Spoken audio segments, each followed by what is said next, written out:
It's about that time la sikivakashela khona ama events sibengele umbukela lapho ngasekhaya yabona ke namhlanje ngishaya izingisi esiphezulu yabona masikhuluma about denoting something from the past that was a high quality sibuyise ime ngenyawo namhlanje ke sikwi vintage party uyabona kanjalo silapha na ke eFryhead Sisilemet Hall la esikhona namhlanje la esibiza khona ke ithi One Soul esibizile namhlanje ukuthi ke sizobabona bebize abantu kuzo zonke izinkalo from the four corners of the world gama lami ngunhlakanipho kaNcumalo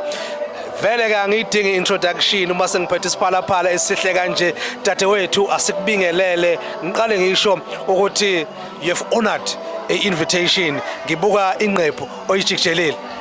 ngiyabonga kakhulu igama ngusizangu akasibisi ngisuka eLakeside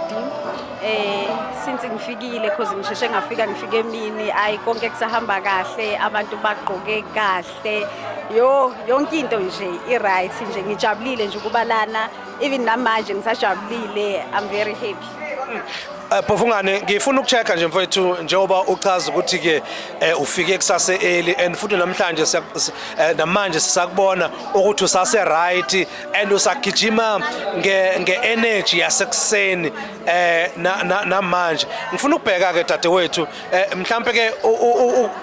ngifuna ukubheka ukuthi ubani behind i-wardrobe yakho nanokuthi yini ke inspiration okhala bakho i-wardrobe ngizenzele mina engiyikhethelile ukuthi ngizogqoka kanje then i-makeup ngenziwa usisi uPortia ohlala khona la eFryhead nje bengithe ngifuna nje into evintage but ibe ne-style ingabi too old nje ngibukeke kahle. Umuntu ongekho namhlanje ongathi ayibengithe kuyadlalwa nje in uthini kuyena ngasekhaya hayi uphuthelo kodwa next time kumele nze show ukuthi uba khona la uyabona nje uyasibona nje ukuthi sijani sekulate sase happy asikakafuna ukuhamba nje next time yenza show ukuthi uba khona la asibheke ke mhlambe ke i-message ongayinikeza abahleli bomcimbi i-One Soul.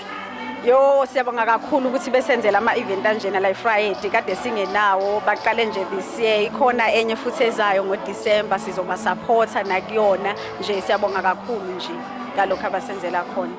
Mbukeli lapho uyezwa ngasekhaya ukuthi shuthi ke uMasibisi umuntu owenza sure ukuthi ke uma kushaya ikhwela uyasabela ubona ngokuthi ke ngendlela agqoke ngayo namhlanje uyamuzwa uthi nje uthe mayethi kancane washaya ne-makeup engaphaphili eyenza ukuthi uma ekajuluka ivuka ime ngenyawo. Shout out to usisi Portia omenzile shout out to i-One Soul DJ ukuthi ke isenzele ke lo mcimbi mhlambe ke dadewethu siyazi ukuthi ungumuntu wesifazane mhlambe kuthi nje ukuphawula kwakho ikakhulukazi kubantu besifazane abangafuni ukuyibandakanya nezinto ezihlelwe ngabanye abantu besifazane.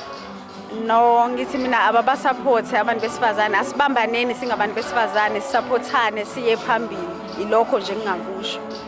Siyabonga kakhulu dadewethu ngesikhathi sakho siboleka sona. Ngiyabonga kakhulu nje isimemo into engihlezi nje ngihlonipha ngiyaziwa nje ukuthi isimemo ngesihlonipha.